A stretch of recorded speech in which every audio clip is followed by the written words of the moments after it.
Bom dia pessoal, vamos fazer uma pequena aulinha agora, vamos falar sobre rochas, tá? Então, nos últimos 3 vídeos nós falamos muito sobre minerais, né? Que eram compostos inorgânicos de composição química definida, estrutura química definida. Quando a gente pensa no mineral, a gente pensa muito no aspecto químico, no aspecto de composição do material na Terra. No entanto, a gente está olhando hoje um pouco as rochas. E o que são as rochas? As rochas são o aglomerado desses minerais, dessas pequenas estruturas unitárias básicas de formação da Terra. E a aglomeração desses minerais pode ser feita de diferentes formas. Quando eu era criança, eu tinha aquele brinquedo que era o Playmobil. Você lembra do Playmobil? Eu juntava os bloquinhos, né? Ia juntando os bloquinhos, ia fazendo um brinquedo, uma parede, o que for. Né? Então, uma analogia, a rocha seria isso. Cada bloquinho desse, do Lego, do Playmobil, seria um mineral. E o conjunto, a união desses bloquinhos de diferentes formas, forma a nossa rocha. Né? Quando esse bloquinho, por exemplo, só tem uma cor, a gente chama essa rocha de rocha monominerálica. Né? Só tem um mineral que forma essa rocha, como por exemplo o calcário. Então a gente só tem a calcita, que vai ser a base da constituição desse material.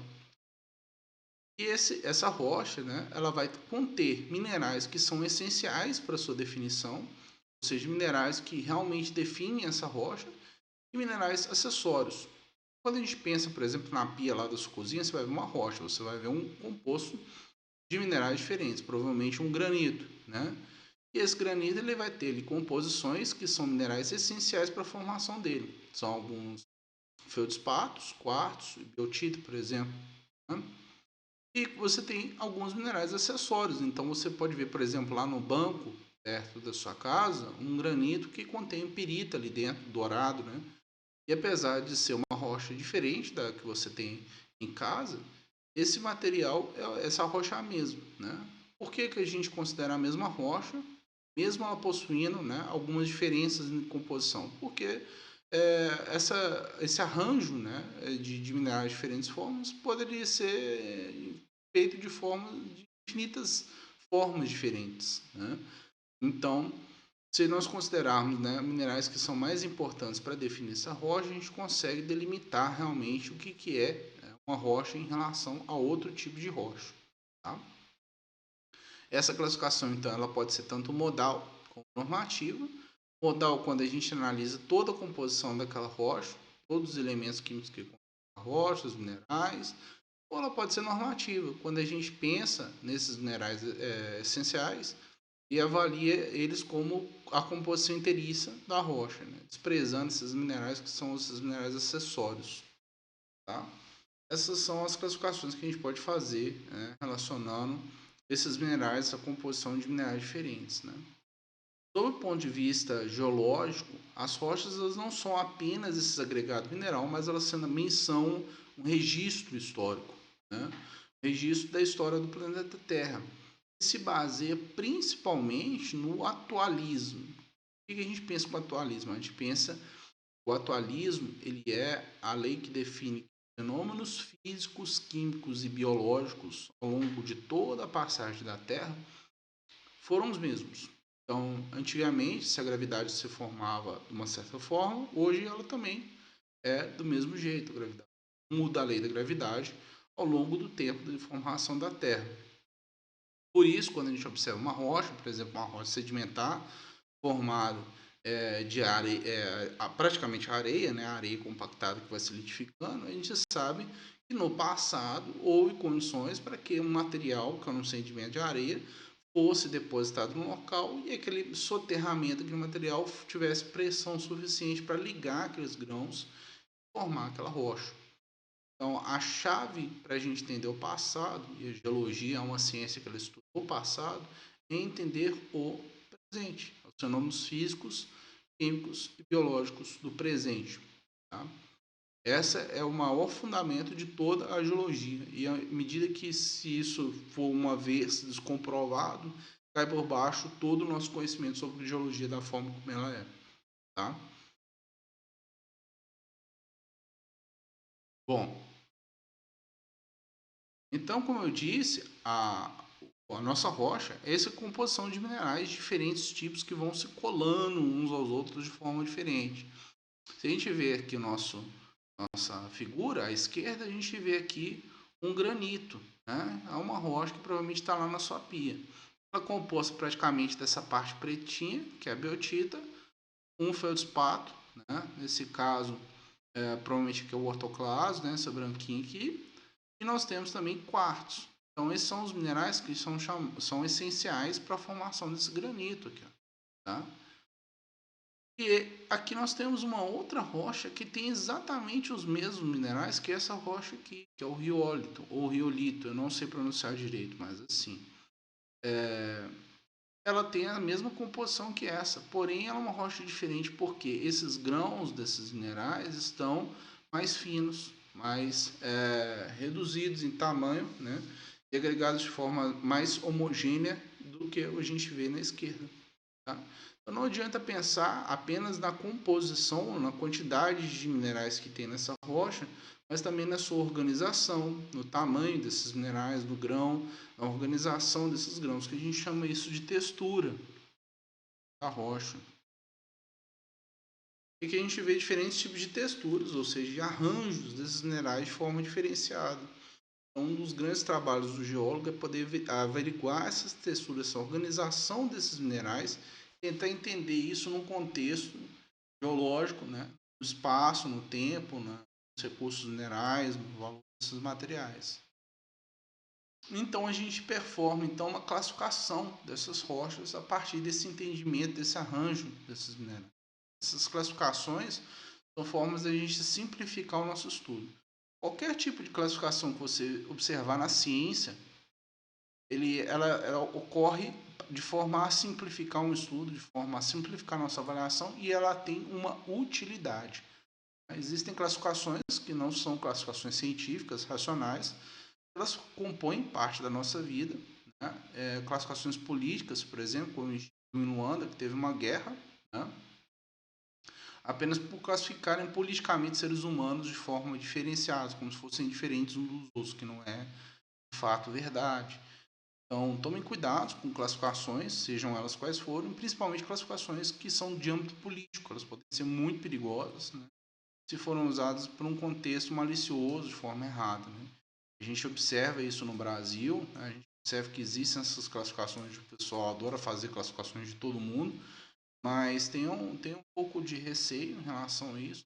Preze para classificação não é científica, né? Como essa aqui das rochas, que é uma classificação exata, que tem um critério exato. Né? Se for para brigar, brigue com essa, não brigue pelo estilo de rock, tá? Se for hard rock ou outra coisa, né? É tudo metal, tá? Bom, essas classificações elas têm justamente esse uso, né? Então a gente pode classificar baseado na engenharia. Por exemplo, se a gente vai fazer um túnel, numa rocha, a gente precisa classificar a rocha quanto ao seu comportamento, na sua existência. A gente quer saber se essa rocha a gente pode fazer um túnel sem precisar colocar nenhum suporte nesse túnel, nem nada.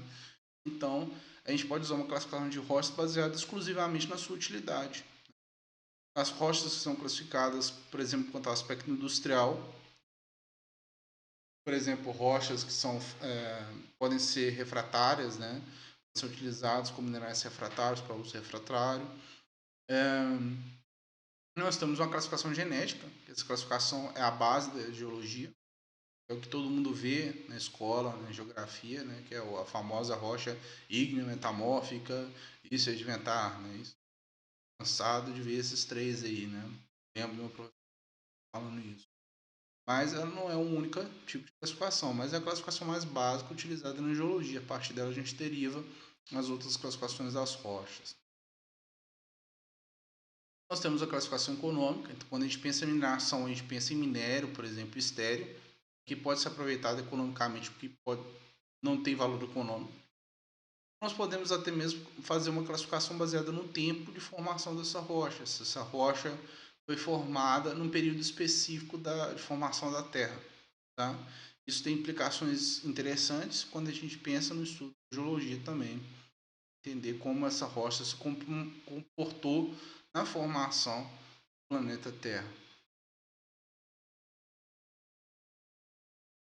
Bom, e aí a gente pensa, né, nessas três grandes classificações, né, magmáticas, sedimentares, metamórficas, que é uma classificação genética, né, da forma como a rocha se criou.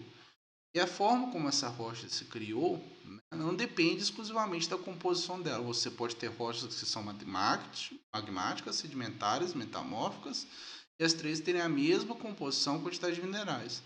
Porém, elas tiveram origem, né, então uma formação diferente. As rochas magmáticas, elas partem da fusão da rocha. A gente chama de processo de anatexia. Então, a solidificação dessa rocha fundida que vai formar uma rocha magmática. A rocha sedimentar, ela parte, né, da agregação de minerais, né, ou de materiais, a partir de um processo de litificação, né? Então, erosão de uma outra rocha, e essa rocha que é erodida, ela vai solidificar em outro local, litificar em outro local, né? E nós temos rochas metamórficas que são formadas, né, com modificações de minerais em forma sólida. Não tem anatexia, não existe fusão. Né? Essa rocha, só por variações de temperatura ou por variações de pressão, ela naturalmente vai mudar alguns minerais. Se mudar algum arranjo desses minerais, exclusivamente pela aplicação dessa tensão, né, dessa força, ou por esse aumento de temperatura. Tá? Então, essa é a forma mais básica de classificação de rochas que a gente vê lá no colégio, né? Magmáticas, sedimentares e metamórficas. Dentro das magmáticas vão haver mais centenas de outros tipos de classificação, porque a fusão dessa rocha vai poder promover, né, a diferenciação desses magmas e formação de rochas de diferentes tipos. Tá? As sedimentares também vão ter diferentes tipos de classificação, porque diferentes materiais podem ser desagregados, né? Alguns minerais eles são muito facilmente degradados, outros nem tanto, são mais resistentes à degradação. E a composição, a união desses grãos de tamanhos diferenciados, elas vão formar rochas sedimentares diferentes. E a mesma coisa com a metamórfica. O metamorfismo é feito mais por uma mudança de temperatura, diferente, por exemplo, do metamorfismo feito mais por mudança de pressão. Tá? E a gente sabe que a Terra é esse sistema dinâmico que consegue transformar essas rochas de um tipo, de uma gênese, para outro tipo de gênese. Então, uma rocha que se formou magmática, ela pode se formar em uma sedimentar. A sedimentar pode se formar em uma metamórfica, metamórfica em uma magmática. Esse pode ficar transitando entre esses valores, né? Isso tudo dentro de um tempo geológico, tá? Quando a gente pensa em geologia, a gente está pensando em milhões de anos, né? Às vezes bilhões de anos de formação. Então, isso é importante, está muito bem dentro da nossa cabeça, né? A lentidão desses eventos, né? E a nossa pequenez em relação a esse grande tempo, né, de formação da Terra e desses eventos. Bom, e por que é tão interessante, né, a gente estudar as rochas na mineração? Eu não posso abrir uma mineração em qualquer lugar, abrir, sei lá, no meu terreno de casa. Porque a gente tem dentro da geoquímica, né, o que a gente chama de ambientes geoquímicos. Tem que haver condições, como essa Terra é um sistema dinâmico, né, está sempre mudando, condições específicas termodinâmicas para formar materiais que tenham afinidades uns com os outros. Por exemplo, existem elementos químicos que são siderófilos, eles têm maior afinidade com ferro. Né? Existem elementos que são mais afins do enxofre, são chamados de calcófilos. A gente vai ver, por exemplo, alguns recursos minerais de cobre, de zinco, né, de outros elementos metálicos que são muito, né, ligados ao enxofre. Né? Então, minerais sulfetados. Haver condições específicas para esses depósitos ocorrerem. Né? Existem materiais que são muito associados à sílica. Tá? Então, a gente tem pegmatitos, por exemplo, que a gente vai ter, por exemplo, alguns tipos de joias, né? Aguamarinha, né? E todos esses materiais são feitos dentro de ambientes afins, né? Da formação de acordo com essa química, né, necessária. Nós temos até etimófilos, são relacionados mais com elementos do ar. Tá? Então, por isso que a gente não pode abrir a mineração em qualquer lugar, é por isso que a gente não acha qualquer tipo de mineral em qualquer lugar. Tá? Estudando a geologia, entendendo a geologia, a gente sabe quais são esses ambientes que são mais propícios, né? Onde que pode ter ou talvez não ter esses minerais, né? Estudando a relação dessas rochas, identificando aí uma possível mina, né? Ou identificando aí possíveis minerais.